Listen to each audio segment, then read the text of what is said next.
Alright, welcome back. In this video I'm going to be talking about Nothing I Do Matters. And why I'm calling it that is because I feel like there's a lot of people, um, again, especially who suffer from mental health and depression and so forth, who have that perspective on life, thinking that nothing they do matters. And so I just want to talk about it from my perspective and how I've experienced it. And again, it's the fact that I know that's not fully true, but there's plenty of reasons why I feel that way and why I might have external sources kind of reaffirm that position. Anyhow, so yes, I've spent a good part of my life, of the last almost decade now, being a father. And in that time, the first it was 4 years or whatever, I worked full time and I was a dad. But as once we got started having multiple children, I started working less and less and taking care of my kids, and a lot of it had to do with the fact that I worked later in the day, and then also too the fact that the job my wife was working at is something that she was able to grow more and more into and advance more and more.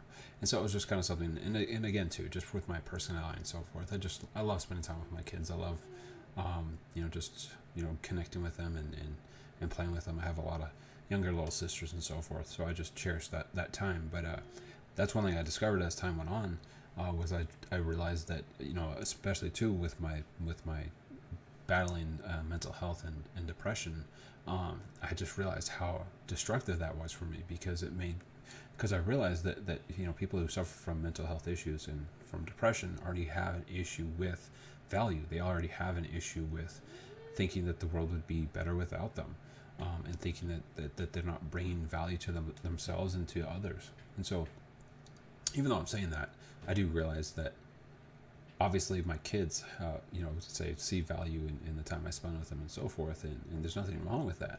But that's not to be too simplistic on it. That's something you can take to the bank. That's not anything I can, brag with the boys about. I mean, and again too, that's another challenge. And again, I'm not outcasting my fellow men in my life and my buddies and family, but it's just a matter of that's just, I was raised as a man's man, as far as you don't show your feelings, you don't if your kid gets hurt, tell them to suck it up and all that. And typically I've done a better job than simply dismissing as that. There are times where I can feel my macho side or whatever, kind of telling my kids to cool it a little bit when they're getting upset. But for the most part, I'm much more sensitive than my counterparts, and so that just makes it extremely difficult for me to discuss what I find in value. I just realized that I can't talk to my brother-in-laws and such too much about the value I find in being a parent, and being more of a stay-at-home parent than not. I do still work, but I don't work as much. But that's something that I do find, to where I feel like I said, nothing I do matters, and it's just a matter of just realizing that obviously everything we do matters.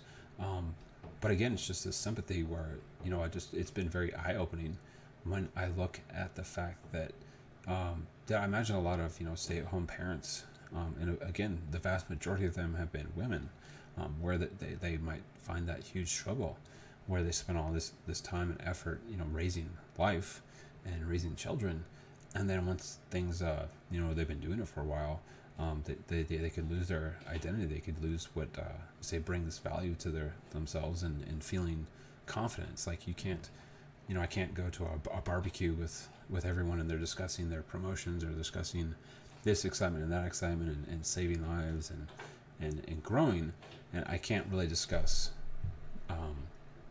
changing diapers and raising kids and just the stuff that comes with the day-to-day life of being a stay-at-home parent. I can't. It's nothing I'm not ashamed about, but again too, especially with being a guy, it's very difficult to feel like what I'm doing is making a difference, because in many aspects, I think being a stay-at-home parent is a very thankless job, and it's not that I don't ever get thanked, but again too, if I was advancing myself in my position or something, that's where people could be like, he's going places or whatever, and so again, I do feel a great amount of empathy towards stay-at-home parents, because I feel like, again too, when you've seen so many people, I've watched so many they say movies and TV shows where stay-at-home parents, stay-at-home moms are being belittled, like somehow they're not accomplishing anything, it just makes me sad because and again too, just realizing that that's kind of what I'm going through right now, being that I've spent so many years where most of my time and effort has been focused on my kids and not on building a career or anything. And so I've just been finding more and more that that feeds off of the pain that I've been through, the trauma that I've been through. Not to say that that wouldn't be difficult if my twin hadn't been killed.